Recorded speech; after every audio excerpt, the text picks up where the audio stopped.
एक ऐसा mega project जिसमें दुनिया के 150 से ज़्यादा मुल्कों ने हिस्सा लिया, जहां नए एयरपोर्ट्स, मोटरवेज और सी बोर्ड्स बनाने का वादा किया गया, जहां फ्यूचर के दुबई और सिंगापुर बनाने के ख्वाब दिखाए गए। मगर आज इन्हीं मुल्कों में ये महंगे प्रोजेक्ट्स अधूरे और सपने टूटे हुए नजर आते हैं। कुछ कर्जों के बोझ तले तो कुछ खंडरात का मंजर पेश करते हैं।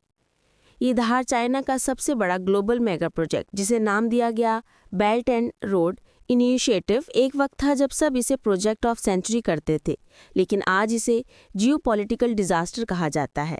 और इसका सबसे ज़्यादा नुकसान उन गरीब मुल्कों को हुआ जिन्हें इसकी सुभावने सपने दिखाए गए थे। और आखिर ऐसा क्या हुआ जो आज चाइना जैसे सुपर पावर पर लोग उंगलियां उठा रहे हैं? मल्टीमीडिया चैनल की वीडियोस में खुशामदीद।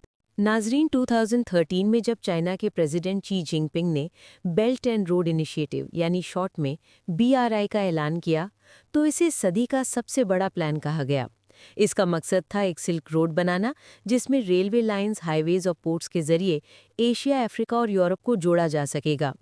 चाइना का मिशन था इन गरीब मुल्कों को डेवलपमेंट की राह पर लाना और चाइना को एक ग्लोबल लीडर के तौर पर पेश करना। चाइना के इस विजन ने दुनिया को चौंका दिया। 140 से ज़्यादा मुल्कों ने इस प्लान में इंटरेस्ट जाहिर किया और कई गरीब मुल्कों ने तो फौरन चाइना से कर्जे लेना शुरू कर दिए। देखते ही देखते चाइना ने इस प्रोजेक्ट पर $1.2 ट्रिलियन लगा दिए। पर यह पैसा चाइना ने उन मुल्कों को लोन की फॉर्म में दिया जिन्हें वेस्टर्न बैंक्स या IMF ने खतरनाक समझकर कर्जा देने से मना कर दिया था। पर जल्द ही BRI की असलियत सामने आने लगी। ये सिर्फ इंफ्रास्ट्रक्चर प्रोजेक्ट नहीं, बल्कि चाइना का एक जियोपॉलिटिकल और इकोनॉमिक एजेंडा था। असल में चाइना के पास इंडस्ट्रियल कैपेसिटी इतनी ज़्यादा बढ़ चुकी थी, यानी उनके पास सालाना लाखों इंजीनियर्स निकल रहे थे। पर इनको चाइना में जॉब्स पर एडजस्ट करना मुश्किल हो रहा था। तभी चाइना ने इनको एक्सपोर्ट करने और अपनी जियोपॉलिटिकल पावर को बढ़ाने का मंसूबा बनाया। प्लान ये था कि गरीब मुल्कों को BRI के प्रोजेक्ट्स के लिए कर्जा दिया जाएगा और उन प्रोजेक्ट्स पर अपनी इंडस्ट्रियल कैपेसिटी को लगाकर अपने लोगों को फ़ायदा दिया जाएगा। BRI का सबसे बड़ा मसला ओवर इंडिकेसी है, यानी चाइना ने गरीब मुल्कों को इतने लोन्स दिए कि वो उसे कभी वापस ना कर सके और उसके बदले में वो अपनी ज़मीन या अहम इंफ्रास्ट्रक्चर चाइना के हवाले करने पर मजबूर हो जाएं। इसकी सबसे बड़ी मिसाल है श्रीलंका। श्रीलंका के लीडर्स को सपने दिखाए गए कि अगर वो इंडियन ओशन पर एक नया पोर्ट बनाएंगे तो वो दुबई की तरह एक रीजनल ट्रेड हब बना सकते हैं। श्रीलंका का मसला ये था कि उनके पास कोलंबो पोर्ट पहले से मौजूद था, लेकिन वो एक ट्रांसशिपमेंट हब था जहां बड़े वेसल से कंटेनर्स छोटे सी शिप्स में ट्रांसफ़र होते थे। चाइना ने श्रीलंका को मल्लक्का स्ट्रेट से स्विस कनाल तक के मसरूफ शिपिंग रूट पर एक नया गहरा पोर्ट बनाने का लालच दिया, जिसका नाम होगा हेम्बनतोटा पोर्ट। अब जब श्रीलंका ने चाइना से $1.3 बिलियन का लोन लेने का फैसला किया, तो चाइना ने एक एक करके अपनी शर्तें सामने रख दी।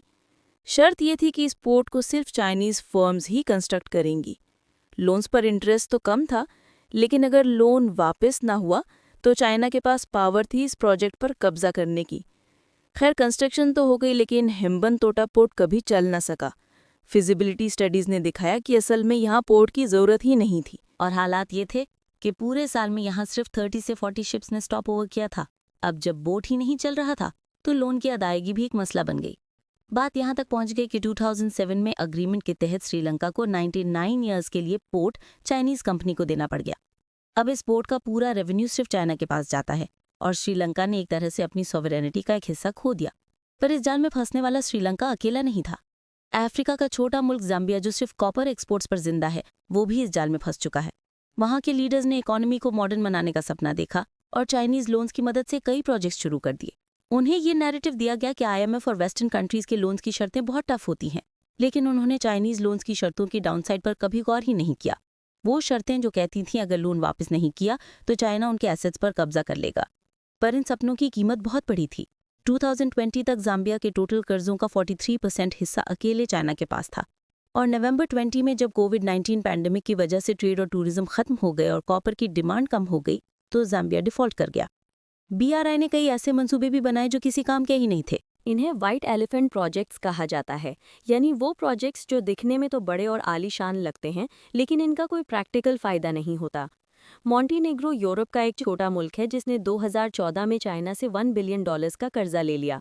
इस कर्जे का मकसद बारबोलिया हाईवे बनाना था, लेकिन इस प्रोजेक्ट की प्लानिंग इतनी खराब थी कि पहाड़ों की कटाई करके हाईवे तो बनना शुरू हुआ, लेकिन इस छोटे से सेक्शन में ही सारे पैसे खत्म हो गए।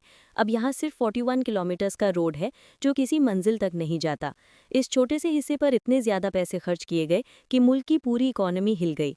अब मॉन्टेनेग्रो का कर्जा उनकी जीडीपी के 80% से भी ज्यादा हो गया है और उन्हें आईएमएफ और यूरोपियन यूनियन से मदद मांगनी पड़ रही है। श्रीलंका ने हम्बनटोटा पोर्ट के पास एक एयरपोर्ट भी बनाया ताकि आसपास कोई डेवलपमेंट हो सके।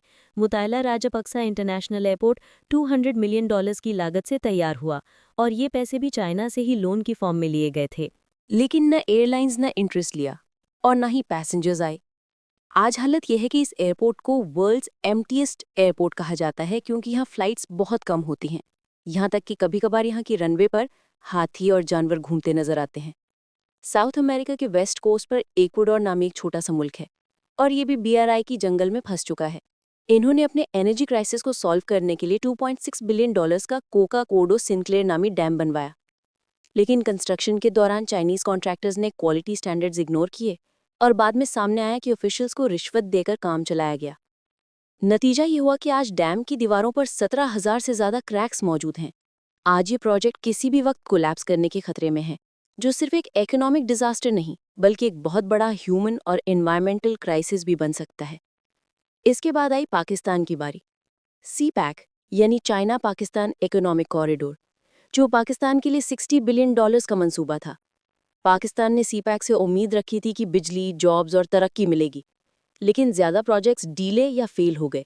गुदार के लोगों ने पानी, बिजली और चाइनीज गवर्नमेंट के खिलाफ काफी प्रोटेस्ट किए।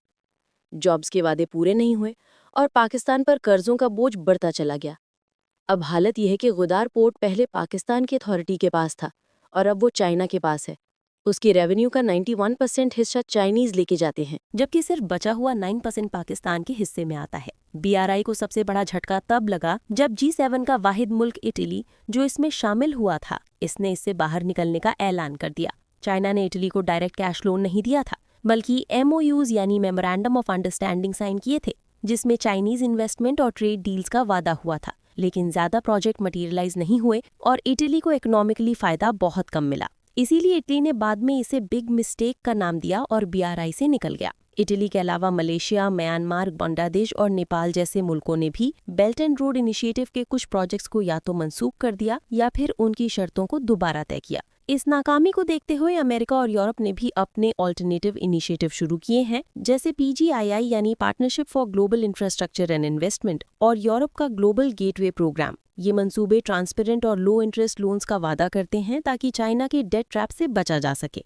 लेकिन इसके नतीजे में चाइना और रशिया के ताल्लुकात मजबूत हुए हैं। रशिया ने यूक्रेन के खिलाफ जंग के बाद खुद को अलग थलग महसूस किया, तो इसने बीआरआई के जरिए चाइना से करीब होने की कोशिश की। इससे एक नया जियोपॉलिटिकल एक्सिस बन रहा है जो अमेरिकन डोमिनेंस के लिए एक नया चैलेंज बन सकता है। 10 साल और ट्रिलियंस ऑफ डॉलर्स खर्च करने के बाद बेल्ट एंड रोड इनिशिएटिव को मॉडर्न हिस्ट्री की सबसे बड़ी फॉरेन पॉलिसी फेलियर माना जा रहा है। इस नाकामी की सबसे बड़ी वजह ये थी कि बीआरआई कभी भी डेवलपमेंट के लिए था ही नहीं, बल्कि चाइना के अपने मफाद के लिए था। चाइना अपनी एक्स्ट्रा इंडस्ट्रियल कैपेसिटी को एक्सपोर्ट करना चाहता था, रॉ मटेरियल्स तक पहुंच हासिल करना चाहता था और अपनी जियोपॉलिटिकल पावर बढ़ाना चाहता था। साथ ही चाइना ने जितने भी लोन्स दिए, ज्यादातर वो चाइनीज युआन में थे, क्योंकि चाइना अपने करेंसी को भी प्रमोट करना चाहता था। आज बेल्ट एंड रोड इनिशिएटिव एक नए मोड़ पर खड़ा है। चाइना इसे BRI 2.0 के तौर पर दोबारा से रीब्रांड कर रहा है, जिसमें डिजिटल इंफ्रास्ट्रक्चर, ग्रीन एनर्जी और ज्यादा तवज्जो दी जा रही है।